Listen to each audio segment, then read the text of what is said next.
வயல்வெளி தான் அந்த கிராமத்திற்கு அழகு. அந்த ஊரில் இருந்த எல்லாருமே விவசாயம் தான் செய்து வந்தார்கள். அந்த ஊரில் சந்துரு என்ற ஒருவர் இருந்தார். அவர் குத்தகைக்கு கொஞ்சம் நிலம் வாங்கி அதில் விவசாயம் செய்து வந்தார். மேலும் அந்த ஊரில் உள்ள ஜமீன் வீட்டில் சிறு சிறு வேலைகளை பார்த்து வந்தார். ஒரு நாள் வேலை பார்த்து கொண்டு இருக்கும் போது அவருடைய மகன் சேகர் அங்கு வந்தார். அப்பொழுது ஜமீன்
அதுக்கு இப்ப என்னடா?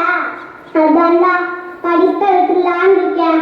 அப்பாட்ட சொன்னதுக்கு நான் உன்னை கஷ்டப்பட்டதே உன்னை படிக்க வைக்கிட்டா, படிப்பை விட்டுறேன்னு சொல்றியே அப்படி திட்டுறான்டா. அதுக்கு இப்ப என்னடா? அவங்க சொல்றது உண்மைதானே? நீ படிச்சு பெரிய ஆபீசரா போனா அவங்களுக்கு எவ்வளவு பெருமையா இருக்கும். சொல்றதுக்கு நல்லா தான் இருக்கு, ஆனா காலேஜ் ஃபீஸ் கட்ட அப்பா ரொம்ப கஷ்டப்படுறாரு. அதை பார்த்தாதான் ரொம்ப கவலையா இருக்கு.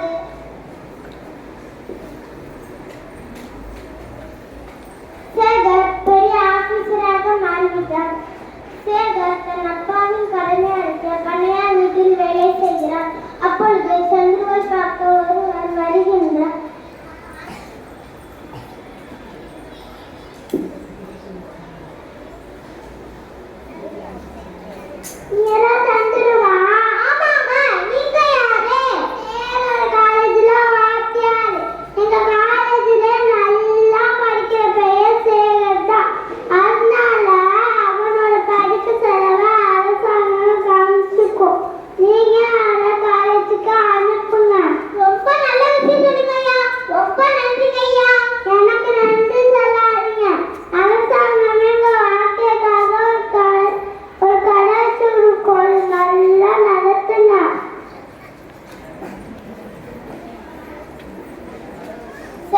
பெரிய ஆபீசராக மாறிவிட்டான்.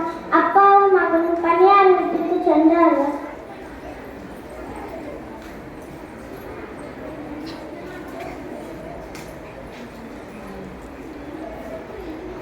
ஐயா, ரொம்ப நன்றிங்க ஐயா. எங்க அப்பா கிட்ட பல வருஷமா வேலை பார்த்துருக்காங்க. என் பணம் கொடுத்து உதவி செஞ்சத நான் என்னைக்குமே மறக்க மாட்டேன் ஐயா. ராஜே, ரொம்ப